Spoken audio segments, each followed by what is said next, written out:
ஒரிசாவில் இந்திய ராணுவத்தின் திறனை பறைசாற்றும் விதமாக நடைபெற்ற கண்காட்சி பார்வையாளர்களை வெகுவாக கவர்ந்தது. புவனேஸ்வரத்தில் இந்த கண்காட்சி நடைபெற்றது. பல்வேறு விதமான ஆயுதங்கள் பார்வைக்கு வைக்கப்பட்டிருந்தன. கடும் குளிர் நிலவும் காஷ்மீரிலும் வெயில் கொளுத்தும் பாலைவனங்களிலும் ராணுவ வீரர்களின் செயல்படும் விதம் குறித்து விளக்கி கூறப்பட்டது. ஏவுகணைகள் இலக்கை தாக்கி அளிக்கும் காட்சிகளை பார்வையாளர்கள் கண்டு வியந்தனர். எந்த ஒரு அச்சுறுத்தலையும் சமாளிக்கும் வலிமை இந்திய ராணுவத்திற்கு இருப்பதாக அதிகாரிகள் தெரிவித்தனர்.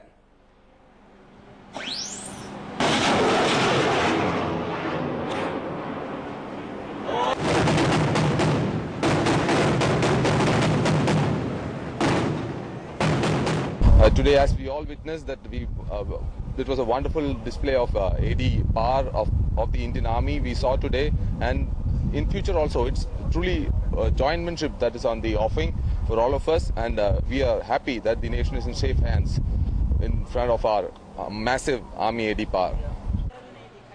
இந்திய ராணுவத்தில் இணைந்து சவாலான பணிகளை மேற்கொள்ள வருமாறு இளைஞர்களுக்கு அதிகாரிகள் அழைப்பு விடுத்துள்ளனர். பல்வேறு நாடுகளைச் சேர்ந்த ராணுவ அதிகாரிகளும் இந்த கண்காட்சியை பார்வையிட்டனர்.